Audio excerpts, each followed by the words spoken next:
ஆனால் ஒவ்வொரு நாளும் நம்முடைய காலையிலேருந்து இரவு வரைக்கும் நம்முடைய செயல்பாடையும் நம்முடைய பேச்சுக்களையும் நம்முடைய எண்ணங்களையும் நம்முடைய பார்வையிலையும் கவனிச்சோன்னு சொன்னால் நமக்கு பிரித்து அறிவிக்கப்பட்டே இருக்கும். நம்முடைய எல்லாமே கெட்டதாக தான் இருக்குது.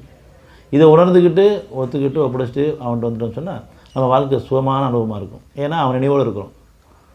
அவன் நினைவு இருக்கும்போது நம்ம பாதுகாக்கப்பட்ட இருக்கும். தவறே பண்ணிட்டு இருந்தாலும் சரி, நம்ம யாரும் சுத்தமானவங்க கண்டிப்பாக கிடையாது. ஆனால் தவறு பண்ணிட்டு தான் இருக்கும். அவசரப்பட்டுரும், அல்லது நிராசப்பட்டுரும், அல்லது கோவப்பட்டுரும். ஒரு காரியம் நடந்துச்சுன்னு சொன்னால் அதில் சந்தோஷப்பட்டுரும், நடக்கலன்னு சொன்னால் சோர்வு அடைஞ்சிடும். எந்த ஒரு விஷயமும் சரி, நம்ம நினைக்கிற மாதிரி நடந்துடாது. நம்ம நினைக்கிறது மேலே நடக்கும். அது எப்போ நமக்கு புரியும்னு சொன்னால் நமக்கு அமைதி இருந்தால் தான் புரியும். இல்லைன்னா நம்ம தீமையான காரியங்களை நல்லது நினச்சிட்டு இருப்போம், அது நடக்கணும்னா வருத்தப்படுவோம். இதெல்லாம் இதுக்கு முன்னாடி நம்ம அறிவு கொண்டு காலங்களில் சாத்தியம். ஆனால் இப்போ நம்ம அருள் கொண்டு வாழக்கூடிய காலமாக இருக்குது. நம்ம அவன் பொறுப்பில் இருக்கிறோம். அதனால் நம்ம போக்குக்கு விட்டுற மாட்டான். நீங்கள் ஒன்று விரும்புவீர்கள், தீமை இருக்கலாம், ஒன்று வெறுப்பீங்க, நன்மை இருக்கலாம். நீங்கள் அறிய மாட்டீங்க, இறைவன் தான் அறிவான். அதனால் நம்ம விருப்பங்கள்லாம் விருப்பமாக ஆசையாக கூட தெரியாது. அப்படியே அது நியாயமான விருப்பமாக இருந்தாலும் அந்த விருப்பத்தை எப்போ நிறைவேற்றி கொடுத்தா நமக்கு நல்லதுன்னு அவனுக்கு தான் தெரியும்.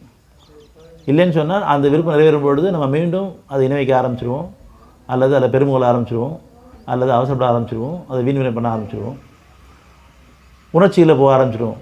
அதன் காரணமாக ஒரு நியாயமான விருப்பமாக இருந்தாலும் கூட அந்த விருப்பத்தை எப்போ நிறைவேற்றி கொடுத்தா அது நமக்கு நன்றியுடன் நம்ம இருப்போங்கிறது அவனுக்கு தான் தெரியும். அதனால் எதுக்குமே அவசரம் வேண்டாம், பொறுமை வேணும், அமைதி வேணும். 4:123. அதனால் நீங்கள் விரும்பியபடியோ அல்லது வேதத்துடையவர்கள் விரும்பியபடியோ நடந்து விடுவதில்லை. எல்லாத்துக்கும் ஒரு காலத்தவணை இருக்குது. நியாயமான தேவையாக இருந்தாலும் கூட ஒரு காலத்தவணை இருக்குது. சில பேருக்கு திருமணமே ஆகாமல் இருக்குது. நம்ம திருமணம் ஆகணும்னு விருப்பத்தை வச்சுருக்கோம், நம்முடைய பிள்ளைங்களுக்கோ நம்முடைய சகோதரிகளுக்கோ. ஆனால் அவசரப்பட வேண்டாம். எந்த நேரத்தில் திருமணம் கொடுத்தா நல்லதோ அது அவனுக்கு தெரியும்.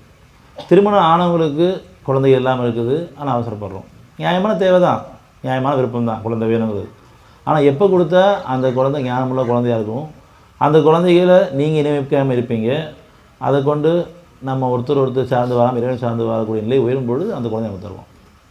இப்படி எந்த ஒரு காரியமும் சரி, நியாயமான தேவைகள் தான். ஒரு வாகனம் வேணும்னாலும் சரி, பொருளடிப்பில் சரி, ஒரு வீடு வேணும்னாலும் சரி, எந்த பிரச்சனையும் எந்த தேவை எப்போ கொடுத்தா நீங்கள் அவனுக்கு நன்றியோடு இருப்பீங்கன்னு அவனுக்கு தெரியும். நம்ம எல்லாருமே அந்த சூழலில் தான் நம்ம மாறி போகிறோம். அதனால் நம்ம தகுதியை உயர்த்தி இறைவன் தருவோம். அவசரப்பட்டோன்னு சொன்னால் அதுக்குண்டான விளைச்சல் தான் இருக்கும். பொறுமையோடு இருந்தால் பொறுமையாளர்கள் தங்கள் கூலியை நிச்சயமாக கணக்கின்றி பெறுவார்கள் எல்லா வகையிலையும். அதனால் நமக்கு அவசரம் வேண்டாம், பொறுமை வேணும், பொறுமை வேணும் என்று கேட்டிருந்தோம்னு சொன்னால் பொறுமையும் கொடுத்துருப்பான். அந்த பொறுமைக்கு நன்றியோடு நம்ம இருக்க வேண்டும். நம்ம அதை கவனிக்க தவறிட்டோம்.